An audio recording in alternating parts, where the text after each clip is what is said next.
दिल्ली के कई सारे एडवोकेट्स हैं। आम आदमी पार्टी एडवोकेट्स विंग के प्रेसिडेंट एडवोकेट संजीव नसियार जी हैं, एडवोकेट ऋषि हैं और कई सारे जाने माने चेहरे हैं लीगल फ्रेटर्निटी के। संजीव नसियार जी 30 हजारी बार एसोसिएशन के प्रेसिडेंट रहे, बार काउंसिल ऑफ दिल्ली के वाइस चेयरमैन रहे हैं और आज एक बहुत गंभीर मामले पर प्रेस वार्ता करने हम लोग आए हैं। केंद्र सरकार जब भारतीय न्याय संहिता लाई थी तब हमारे वकीलों ने कुछ सवाल उठाए थे, जिन सवालों पर केंद्र सरकार से इनकी बाकायदा बातचीत चली थी और केंद्र सरकार के गृह मंत्रालय के गृह सचिव ने इनको लिखित आश्वासन दिया था कि आप कोर्ट के एविडेंस को पुलिस थाने से नहीं दे सकते। मगर इसके बावजूद कुछ दिनों पहले दिल्ली के उपराज्यपाल श्री विनय सक्सेना जी ने 13 अगस्त 2025 को एक नोटिफिकेशन लाए हैं जिसमें अब जो पुलिस अधिकारी होगा, पुलिस पर्सनल होगा, वो कोर्ट नहीं आएगा अपना बयान देने, अपना बयान दर्ज कराने, अपने थाने में बैठ के वो बयान दर्ज कराएगा। ये सीधे तरह से कानून का मजाक है, इलीगल है, आर्बिट्ररी है, अनलॉफुल है। इसके लिए जितना बुरा कहा जाए उतना कम है और सीधी तरह से ये पूरी की पूरी न्याय प्रणाली को ध्वस्त कर देने वाला नोटिफिकेशन है। आप सोचिए, पहले तो पुलिस पर ये आरोप बहुत लग रहे हैं कि वो झूठे मुकदमे बनाती है, सरकार के दबाव में झूठे मुकदमे दर्ज किए जाते हैं या और किसी कारण से दर्ज किए जाते हैं और फिर हमारे जो वकील हैं ये समाज के लिए खड़े होके उनके बयानों में उनसे पूछताछ करके, उनको क्रॉस एग्जामिन करके ये निकालते हैं कोर्ट के सामने कि साहब ये बयान गलत है, इसमें दिक्कतें हैं। अब अगर वो पुलिस अधिकारी अपने पुलिस थाने में बैठा होगा, वीडियो कॉन्फ्रेंसिंग पे जज साहब के सामने उसका बयान दर्ज होगा, तो ओथ कहां कराओगे? वकील साहब उसका क्रॉस एग्जामिनेशन कैसे करेंगे? वो जो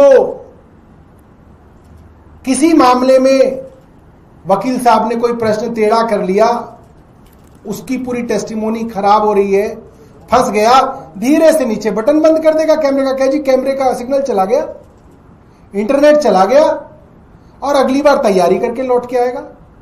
ये पूरी तरीके से मजाक है और मुझे ऐसा लगता है कि आज आपने पुलिस थानों का किया है, कल आप सीबीआई और ईडी को भी यही कह दोगे। फिर सीबीआई और ईडी भी जो है अपने दफ्तर में बैठ के अपने हिसाब से जो है वो पूरे के पूरे मामलों को मैनिपुलेट करेगी। इसको लेके हमारे डिस्ट्रिक्ट कोर्ट्स ने 3 दिन की स्ट्राइक कॉल की थी। कल स्ट्राइक थी, आज स्ट्राइक है, मंडे को स्ट्राइक रहेगी। हाईकोर्ट बार एसोसिएशन ने रेजोल्यूशन पास करके इनका समर्थन किया और कहा है कि लेफ्टिनेंट गवर्नर साहब इस नोटिफिकेशन को तुरंत वापस लें। सुप्रीम कोर्ट बार एसोसिएशन ने भी कहा है कि तुरंत वापस लें। मेरा मानना है कि जब से ये सरकार आई है कोई ऐसा वर्ग नहीं बचा जिसका इन्होंने नुकसान ना किया हो। आते ही तो इन्होंने मिडिल क्लास के ऊपर हमला किया और सब प्राइवेट स्कूलों के अंदर फीस बढ़ गई, घंटों घंटों बिजली जाने लग गई। उसके बाद कल ही का मामला है, आपने देखा कैसे डॉक्टरों के साथ मारपीट की जा रही है, इनके विधायक मारपीट कर रहे हैं, पुलिस मुकदमा दर्ज नहीं कर रही है। अलग अलग जगहों पे, और अब ये मामला वकीलों का मामला, इतना बड़ा मामला, पूरी दिल्ली के डिस्ट्रिक्ट कोर्ट स्ट्राइक पर हैं और ये मामला किसी अंग्रेजी के अखबार में बड़ी बड़ी खबर की तरह नहीं छप रहा। मैं सब वकीलों से कहना चाहूंगा, सब डॉक्टरों से कहना चाहूंगा, जिन अखबारों को आप पढ़ते हैं उनके बारे में विचार कीजिएगा कि अगर वो आपकी खबरें नहीं दिखाता वो अखबार, वो अंग्रेजी का अखबार, तो वो अखबार किस काम का है? वो अखबार तो फिर सिर्फ और सिर्फ सरकार का मुखपत्र बन गया है। कल पूरी दिल्ली में स्ट्राइक कोर्ट्स की, इतने बड़े मामले पे, और किसी अंग्रेजी अखबार के अंदर बड़ी खबर नहीं है। सब वकीलों को, जजों को, जुडिशरी को सोचना चाहिए कि आज दिल्ली के अखबार क्या कर रहे हैं।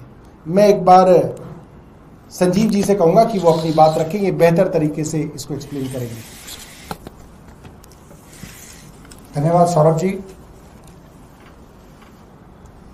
आजाद भारत के अंदर पिछले 10-11 साल से जिस तरीके से सरकार चल रही है, जिस तरीके से सभी इंस्टीट्यूशंस को कमजोर किया जा रहा है, उसी कड़ी में जब ये बीएनएस के नाम पे कानून बने थे तो वकीलों ने इसका बड़ा भारी विरोध किया था।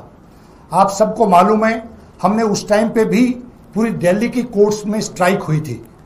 देश के गृह मंत्री ने एक मीटिंग बुलाई, उस मीटिंग में हमारे लीडर्स गए, क्योंकि मैं इलेक्टेड रिप्रेजेंटेटिव भी हूं बार काउंसिल ऑफ दिल्ली में, तो मैं भी उस डेलीगेशन में था।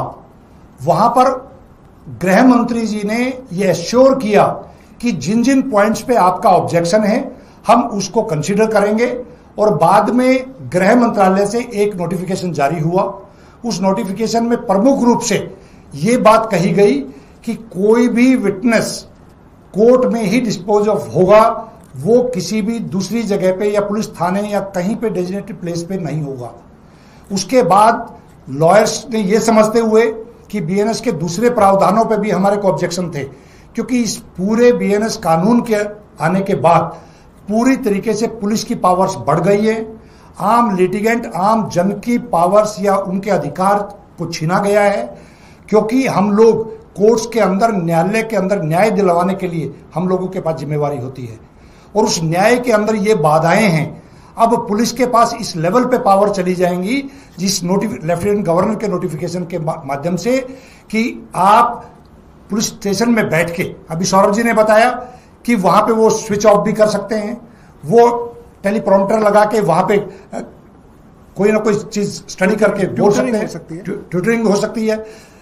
विटनेस को जब तक कोर्ट के अंदर नहीं बुलाया जाएगा, एक जुडिशियल ऑफिसर के सामने उसका क्रॉस नहीं होगा, ओथ नहीं होगी, तो लीगल सिस्टम को कमजोर करने की जो एक साजिश है, और वो साजिश इसलिए है क्योंकि जिस तरीके से हम लोग देख रहे हैं, दिल्ली सरकार जाने के बाद आम आदमी पार्टी की सरकार में एक आम आदमी, गरीब आदमी प्रोटेक्टिव महसूस करता था, वो पुलिस से भी प्रोटेक्टिव महसूस करता था, गरीब आदमी को महंगाई से भी बचाव होता था। लेकिन पिछले 6-8 महीने में दिल्ली के अंदर जिस तरीके की घटनाएं हो रही हैं, पूरे देश में जिस तरीके से कानून को बदला जा रहा है, उसको लेके दिल्ली की पूरी लीगल फ्रेटर्निटी आज रोडों पे है। और हम अपनी पार्टी की तरफ से, सौरभ जी ने बताया, हम पूरी तरीके से अपने लीगल सेल के माध्यम से इस आंदोलन को पूरी ताकत देंगे और इस नोटिफिकेशन को विड्रॉ करने के लिए भारत सरकार को और लेफ्टिनेंट गवर्नर को मजबूर करेंगे। धन्यवाद। धन्यवाद। आपके पास कोई प्रश्न है?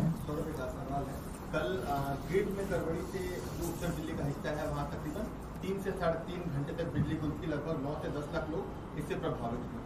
देखिए, उत्तर दिल्ली का जो इलाका है, मुझे लगता है मुख्यमंत्री की भी कॉन्स्टिट्यूंसी उसी में आती है। शालीमार बाग, वजीरपुर, त्रिनगर, शकूर बस्ती, ये पूरा का पूरा नॉर्थ दिल्ली में आता है।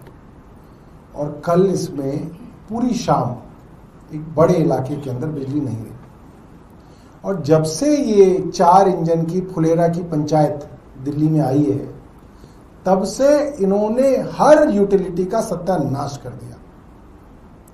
बिजली घंटों घंटों कटती है, कोई कहे तो उसको धमकी दी जाती है कि तेरे पे पुलिस का केस करा देंगे। स्कूलों की फीस इन्होंने आते ही बढ़ा दी। गरीब आदमी के घर पर, रोजगार पर रोज बुलडोजर चलाए गए, उसको बर्बाद कर दिया गया। आम आदमी की जेब पे डाका, फीस बढ़ा के डाला गया। डॉक्टरों के साथ रोज बदतमीजी हो रही है।